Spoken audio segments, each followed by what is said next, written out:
el día de hoy vamos a hablar de estas personas que le han quitado la vida a otras personas. Y no solo a una o dos, a veces a muchas más. Ellos son asesinos que a veces son tus vecinos, un familiar, un amigo, un compañero del trabajo, alguien de la comunidad, y realmente se convierten en asesinos y asesinos inesperados, porque nunca te imaginaste, nunca lo veías venir. De hecho, las personas, cuando alguien es un asesino, dicen, es que nosotros lo veíamos y nunca imaginamos que era él. O nunca imaginamos la mamá, ¿no? O sea, mi hijo creció igual con mis otros hijos y nunca imaginamos que iba a ser así. Compañeros del trabajo, aquí venía, la verdad nunca pensamos que hacía esto. Por eso esto se llama asesinos inesperados. Y el día de hoy vamos a hablar con un asesino que muchos de ustedes seguramente van a quedar pues pasmados, ¿no? Hablamos de que acaba de pasar un eclipse y hay cosas que nos dejan impresionados positivamente, y hay cosas que nos dejan impresionados de la otra forma. Garbanzo, ¿qué tenemos el día de hoy en Asesinos Inesperados? Hoy vamos a hablar, Choco, de el señor que mató a más de 30 mujeres. ¡Ah, perro! 30 mujeres, entre ellas había niñas. Este cuate se llama Ted Bundy, donde aparte de abusar de ellas sexualmente, las desmembraba, las descuartizaba una y otra vez. Este cuate fue arrestado, Choco, y se le pudo culpar de 30 de estos. Sin embargo, la ley y lo que pasó en esta ciudad pueden ser fácil más de 100. Pero no se le pudo comprobar más que de esos 30 que este cuate fue el que aceptó. No más 30. Nada más 30, entre ellas niñas. Y la verdad es un cuate muy, muy loco, Choco. Lo que pasó con este cuate, la verdad es desesperante. En 1966, Choco, comenzó esto allá en la ciudad de Tacoma. Había un morro que se llamaba... ¿En Washington? Sí, en Tacoma, Washington. Este cuate se llamaba Ted Bundy, donde la autoridad cree que aquí empezó todo este desmadre, Choco. Está Ted Bundy en la casa y en eso empieza como a hurgar, ¿no? Un morrillo joven, empieza a hurgar ahí los cajones del papá y de la... a ver qué tienen escondido. Y este cuate encuentra un acta de nacimiento donde dice, ah, caray, ¿por qué el acta de nacimiento de mi hermana tiene el apellido que yo tengo? Y después se va al cuarto de los abuelos y ve, ah, caray, ¿por qué mis abuelos tienen...? Este cuate es un descubrimiento, Choco. Cuando él va creciendo con la idea de que la hermana, pues es su hermana, y de que los señores que estaban ahí pues eran sus papás, pero en realidad no. La que era hermana era su mamá biológica. Y no saben por qué le ocultaron la verdad a Ted Bundy de esta situación. El chiste es que... ¿Era la hermana de quién? La hermana de Ted Bundy, como él creció, en realidad era su mamá biológica. Y él se da cuenta que no era su carnala, que era su mamá, cuando encuentra el acta de nacimiento y que decía, oye... Wow, o sea, que todo... Bien loco esta situación. Claro. Y después los abuelos se da cuenta que pues eran en realidad los padres. O sea, era un relajo de familia que le ocultaron a este cuate y él empieza a tener pesadillas por esto que pasó. En 1970, Choco, en el estado de Washington, empiezan de repente a desaparecer mujeres. Empiezan en las noticias a decir, oye, ¿qué está pasando con esta mujer? Y como pasa en muchos lugares. Lo que es muy extraño, Choco, que este cuate empieza a salir de su casa y empieza a hurgar. Después de lo que encontró en su casa, empieza a hurgar los botes de basura de los vecinos, de la gente, abajo de las camas, se mete a las casas y hurga las cosas de la gente porque algo le dijo que lo hiciera. Lo primero que encuentra este cuate, Choco, son pornografía. Empieza a ver cómo en la basura se encuentran revistas de pornografía y este cuate empieza pues a explorarse su cuerpo, donde dice él, pues, la verdad, estoy bien. Me voy a adelantar un poco. Antes de que lo maten, al día siguiente, Choco, él empieza a platicar todo esto, qué es lo que empezaba a sentir mientras pasaba todo esto en su vida. Le llama a un reportero que está en California y le dice, ¿sabes qué? Mañana me van a matar, me van a poner en la silla eléctrica y a las 7 de la mañana me voy. Al menos que algo suceda. Llega el reportero y esto es lo que le dice, ¿cómo te sientes? Mañana te van a electrocutar, ¿qué sientes ahorita después de lo que ha pasado? To headed is about 2:30 in the afternoon. You are scheduled to be executed tomorrow morning at 7 o'clock if you don't receive another stay. What is going through your mind? What thoughts have you had in these last few days? Well, I won't kid you to say that it's something that I feel that I am in control of or something that I've come to terms with, because I haven't. It's a moment-by-moment thing. Sometimes I feel very tranquil and other times I don't feel tranquil at all. Era el año de 1989. Le dice, son las 1 de la tarde, mañana te van a quitar la vida a las 7 de la mañana. ¿Qué sientes? ¿Cómo estás? Dijo, pues la verdad me siento tranquilo. No me siento mal, siento que estoy bien y siento que esto va a estar bien.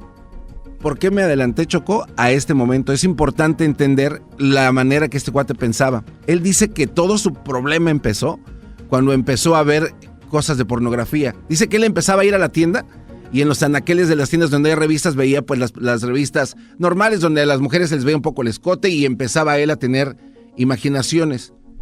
Pero empezó a encontrar en revistas que encontraba en la basura, revistas de detectives y de situaciones que fueron los que alimentaron la necesidad de querer matar y quitarle la vida a las personas. Él mezclaba lo que era la pornografía con lo que era el crimen. Entonces, cuando empezó a meterse tanta pornografía, él empezó a sentir que tenía la necesidad de hacer las cosas que veía en las dos revistas, en la revista de pornografía y en las revistas de crimen. Entonces, él habla aquí en este audio, Choco, de cómo fue que la pornografía empezó a tener una influencia negativa en él, después de que también lo combinaba con las otras revistas que encontraba. Kinds of pornography, and again, I'm talking from personal experience. Hard, real, personal experience. The most damaging kinds of pornography are those that involve violence and sexual violence, because the wedding of those two forces, as I know only too well, brings about behavior that is just too terrible to describe. Now walk me through that. What was going on in your mind at that time? Okay, before we go any further, I think it's important to me, and the people believe what I'm saying, to tell you that I'm not blaming pornography and not saying that it caused me to go out and do certain things. And I take full responsibility for whatever I've done and all the things that I've done. That's not the question here. The question and the issue is how this kind of literature contributed and helped mold and shape the kinds of violent behavior. A este cuate, Choco, después de que dice que él no culpa a la pornografía, pero más adelante él dice que en realidad sí fue la pornografía lo que lo hizo hacer estos actos. Incluso le dice a los papás que si tienen hijos, que por favor traten de mantenerlos alejados de la pornografía, porque esto últimamente es lo que los lleva a eso. Cuando él está matando a las personas, dice, ¿qué sientes, güey? Cuando tú tienes a una mujer, a una niña en tus manos, ¿qué sientes? ¿Qué pasa por tu cabeza cuando les estás quitando la vida? ¿Y qué es lo que te llena a hacerlo? ¿Te arrepientes de hacerlo o de haberlo hecho? Y eso es lo que dice Ted Bundy cuando siente esta sed de matar y de quitarle la vida a las otras personas. Sí, bueno, si usted le está cambiando, estamos hablando de este caso de Ted Bundy de Washington, del estado de Washington, que asesinó pues 30 personas. Se aclaró eso, pero puede haber muchas más. Y él dice cómo la pornografía pudo moldear la persona que él era para los asesinatos y no le echa la culpa. Pero como dice Garbanzo, acá dice que influyó obviamente mucho en eso. Y recuerden, muchos de ustedes ven ciertas cosas que la van a tomar diferente todos. Y a un niño lo puede traumar algo así. Por eso por algo, dicen, es para mayores de 18 años. Por algo. Porque obviamente puede causar pues un impacto negativo. Aquí está lo que dice. Fueled your fantasies. Well, in the beginning it fuels this kind of thought process. Then at a certain time it's instrumental in what I would say crystallizing it, making into something which is almost like a separate entity inside. And at that point you're at the verge, or I was at the verge of acting out on these kinds of thoughts. Now I really want to understand that. You had gone about as far as you could go in your own fantasy life with printed material, and you made or printed and video or film or film, magazines, yeah. what have you. And then there was the urge to take that little step or big step over to a physical event. Choco, aquí habla como este cuate empieza pues a tener, a fantasear con esto de la pornografía y con lo de las revistas de detectives. Y le pregunta a este reportero, dice, entonces, a ver, tú llegaste a un punto en el que dijiste, pues ya lo viví en el mundo de la fantasía, lo que la gente quiere hacer, pues está bien. Hay muchas personas que les gusta experimentar, amarrarse y todo ese tipo de cosas, pero hay gente que lo lleva más allá. Y este cuate dijo, pues ese es en ese punto, cuando yo empecé a experimentar eso fue cuando yo quise hacerlo. Y cuando lo hace, dice que él se arrepentía después de quitar, que cuando tenía a las mujeres y les tenía el cuello agarrado con sus manos, las veía y sentía el dolor, pero en ese momento dice que en su vida hay como un hoyo negro, que es donde se va todo el arrepentimiento, pero después de que pasaban los sucesos, él sí sentía el arrepentimiento como cualquier otra persona, como diciendo, güey, ¿por qué hice esto? ¿Por qué hice lo otro? Y no sabía exactamente por qué era esta situación. Y él manda un mensaje, dice, todos los hombres tienen este problema, hay que tener cuidado. But I've lived in prison for a long time now, and I've met a lot of men who were motivated to commit violence just like me. And without exception, every one of them was deeply involved in pornography, without question, without exception, deeply influenced and consumed by an addiction to pornography. There's no question about it. The FBI's own study on serial homicide shows that the most common interest among serial killers is pornography. That's true. And it's real. It's true. Ted, what would your life have been like without that influence?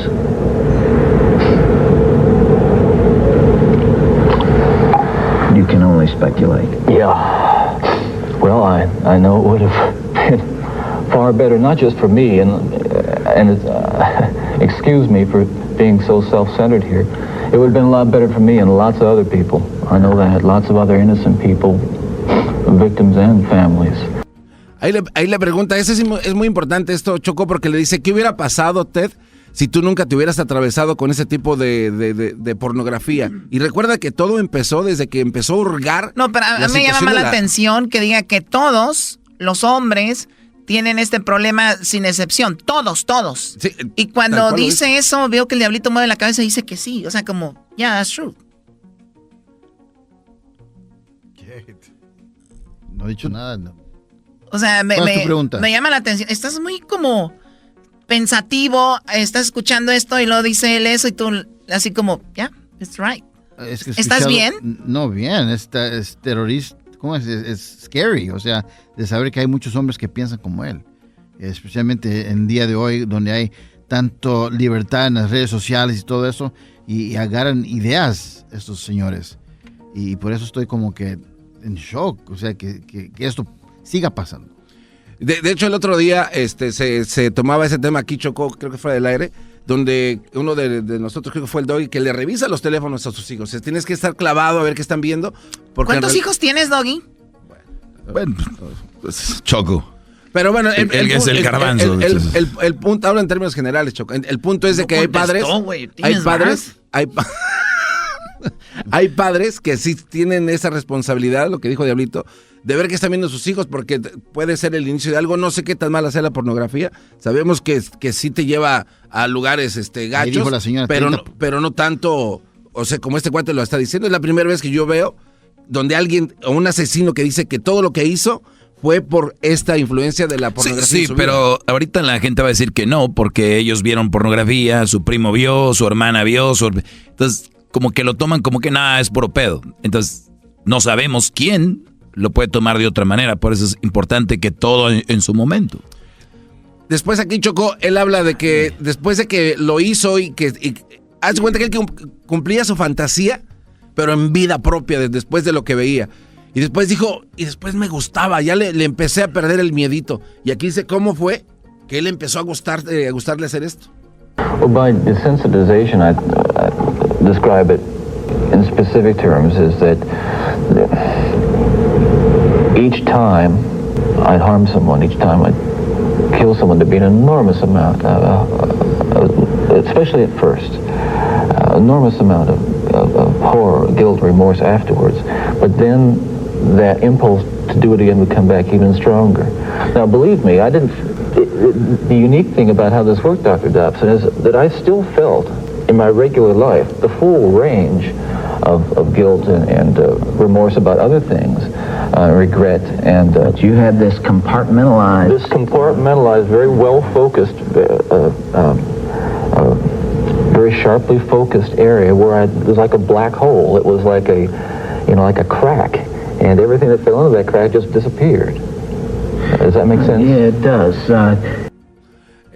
Muy extraño eso que dice Choco, porque dice que cuando una persona hace algo mal, tú tienes el arrepentimiento de cualquier cosa que hagas, pero él tenía en esas líneas, había un hoyo en donde cuando él mataba a las personas y a las niñas, ese dolor se desaparecía. O sea, se iba por este hoyo negro donde no le causaba el decir ya no lo vuelvo a hacer, sino todo lo contrario, venía como con más fuerza. Después, en 1989, Choco, hubo algunas apelaciones ahí que no tuvieron buenos frutos para él y lo mataron finalmente en la silla eléctrica en 1989. Lo agarraron cuando se dieron cuenta que era él porque se había robado unas herramientas. Entonces lo vieron en la camioneta y dijeron, esas herramientas no son tuyas, y de ahí se dieron cuenta que este cuate empezó por las herramientas. Unas herramientas que se había robado. O sea que, moraleja, si usted es un asesino en serie, no se robe herramientas. ¿Es en serio? Es en serio, ahí está la historia de este vato. Benzote.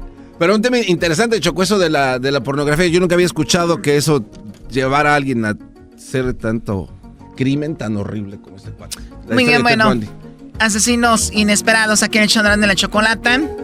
Una serie de El Garbanzo.